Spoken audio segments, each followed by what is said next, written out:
particularize the details of these transactions and dealings. Senator Ramon Bong Revilla Jr.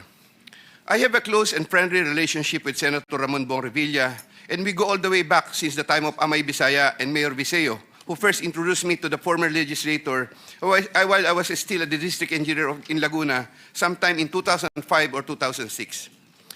We frequently meet in important social gatherings. Senator Revilla later on became a godparent of two of my daughters, while I became a godparent to one of his children. When Senator Revilla was incarcerated, I visited him several times at the PNP Custodial Center at Camp Crame. Because of our close relationship, Senator Revilla had asked me for assistance on several matters which I can no longer exactly recall at the moment because this happened a long time ago, and I presently don't have records to help me reconstruct the events.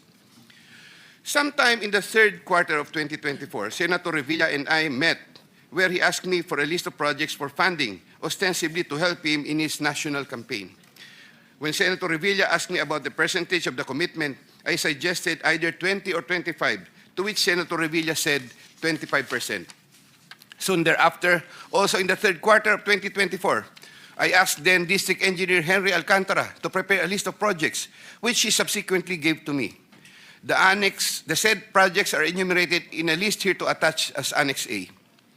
Moreover, still in the third quarter of 2024, I also asked then District Engineer, but later Regional Director for NCR, Engineer Gerard Opalencia, to prepare a list of projects, which he subsequently gave to me. The said projects are enumerated in a list here to attach as Annex B. I had the list of projects totaling 1.5 billion submitted by Engineer Henry and Engineer Gerard, consolidated in one sheet of paper, and gave the same to Senator Revilla in the third quarter of 2024. With respect to the projects under the NEP and HGAB, I followed this up with Secretary Manny Bonoan upon request of Senator Revilla, who would also follow this up with Usec Cathy Cabral. The White House compound is the ancestral home of the Revillas with the large Blue Gate entrance at the time. Sometime in the last quarter of 2024, Engineer Alcantara collected the 25% commitment of about 125 million and informed me that the same was ready for turnover through Engineer Gerard Opalencia. Engineer Gerard Opalencia told me that the 25% commitment was already loaded in my vehicle. After receipt of the 25% commitment, which were packed in 6 cardboard boxes, each containing at least 20 million, and 1 paper bag containing 5 million, I called up Senator Revilla to inform him the same is ready to be turned over to him. Sometime December 2024, probably the Monday after my receipt of the commitment, my driver and I went to the residence of Senator Revilla. Upon reaching the area, I tried calling Senator Revilla, but he was not answering my call, so I waited. After waiting for approximately 1 hour at a nearby gasoline station, we were finally allowed inside the compound by the guard. Once inside, we parked the vehicle, and shortly upon alighting, I saw Senator Revilla at the terrace. I walked over to Senator Revilla for a casual talk. While the boxes were being unloaded, Senator Revilla and I talked for about 20 to 25 minutes. I asked him, "Sen, bakit hindi ka nangangampanya?" Senator Bong replied, "Okay naman pare, maganda results ng survey. Relax muna." The personnel of Senator Revilla helped in unloading the boxes. After the delivery of the commitment, I headed back to Manila. Sometime late January or February 2025, in relation to a list of projects submitted by Engineer Gerard Opalencia, Senator Revilla called me to follow up on the status of the commitment. About a week later, sometime February 2025, I informed Senator Revilla that the same was ready for turnover. Before the start of the campaign period for national elected positions, I directed one of my aides to deliver commitment amounting to 250 million to the residence of Senator Revilla at the White House compound, Aguinaldo Highway, Bacoor, Cavite. Senator Nancy Binay. Carlin Yap Villa is the aide of Senator Nancy Binay, who transacted with me regarding the latter's projects and commitment. If I recall correctly, I first met Carlin in the year 2018 during the budget season at the Senate.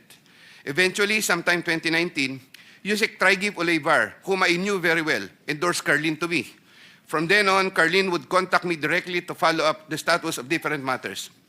Sometime fourth quarter in 2022, Carlin, claiming to act on behalf of Senator Binay, asked my help for the transfer of an assistant district engineer in Mindanao to another district, a request which I endorsed to Sec. Bunoan. Sometime during the third to to fourth quarter of 2022, Carlin requested on behalf of Senator Binay for a list of projects worth around 1.882 billion with 12% commitment. The said projects are enumerated in a list here to attach as Annex C. I got 3% of 1.882 billion. I prepared a list of projects within my area of jurisdiction with the help of DPWH officials, but could not recall at this time exactly who among them gave me the list. But I can recall that it was Engineer Manny Bulusan who coordinated the collection of the commitment. Eventually, during the first quarter of 2023, the commitment was delivered to Carlin for Senator Binay in several tranches in Makati and Quezon City. But I could not recall at this time the details of the deliveries, but I undertake to submit additional information thereon. Sometime last quarter of 2023, Carlin again asked for Senator Binay a list of projects for inclusion and funding under the 2024 GAA, which I provided with the help of Engineer Gerard Apulescia and Engineer Henry Alcantara. The total list of projects initially amounted to 2.5 billion, but which was reduced to 1.672 billion. The said projects are enumerated in a list here to attach as Annex D. Apparently, some individual or group offered Senator Binay a higher amount of commitment of 15% instead of the previous 12%, with the promise that the commitment would be released much earlier. Usec Trigive learned about the plan to transact with this individual or group, and I was informed by Usec Trigive that he confronted Carlin and said to her, "Bakit nyo binabawasan ng kay Robert? Siya din naman ang nilalapitan ng mga yan pagka nagkakaproblema." However, sometime later part of December 2023, Carlin called me and requested for a 50 million advance for Senator Binay's shoes for the holiday season because the individual or group was unable to deliver on their promise, and which I then helped to fix. Thereafter, Carlin told me that Senator Binay was expecting an increase in the commitment from 12 to 15%, which I agreed to fulfill. I did not get any percentages from the aforementioned projects worth 1.672 billion, but I was reimbursed the 50 million which I earlier advanced. I was nurturing goodwill with Senator Binay by fulfilling the commitment. Sometime 2024, Carlin requested me to relay to Sec Bunoan Senator Binay's request for some allocation under the NEP, which I did. Sec Bunoan allocated 500 million for Senator Binay under the NEP for 2025, which I relayed to Carlin. Carlin told me to prepare a list of projects for the 500 million allocation. I then asked a list of projects from Engineer Henry and Engineer Gerard worth 500 million, which I then submitted in person with Sec Bunoan, who then told me he will instruct Usec Cabral to include the same in the NEP. The list of projects was included in the NEP for 2025. The said projects are enumerated in a list here to attach as Annex E. Likewise, sometime in the last quarter of 2024, Carlin for Senator Binay asked for a list of projects to be included in the 2025 GAA.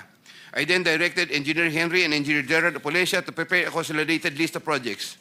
I submitted a list of projects totaling 3 billion to Carlin, but only approximately 2.6 billion was included. The said projects are enumerated in a list here to attach as Annex F.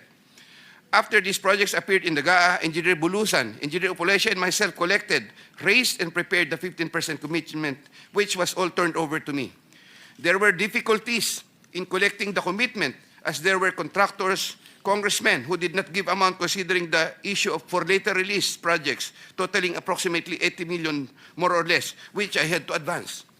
Despite this total commitment collected and raised for Senator Binay was 15% of 1.2 billion or around 468 million more or less. I earlier mentioned that the 37 million more or less was delivered at Horseshoe Village, Quezon City, which refers to the amount collected by Engineer Henry Alcantara. But upon full recollection, there were two deliveries. The first delivery amounted to 340 million at a house in Horseshoe Village, Quezon City, and the second delivery amounted to at least 200 million at another house, but also in Horseshoe Village, Quezon City. After the second delivery, Carlin told me, "Kinuha na ni Sir, salamat raw. Hindi ka raw kakalimutan sa Makati." The Sir refers to the husband of Senator Binay.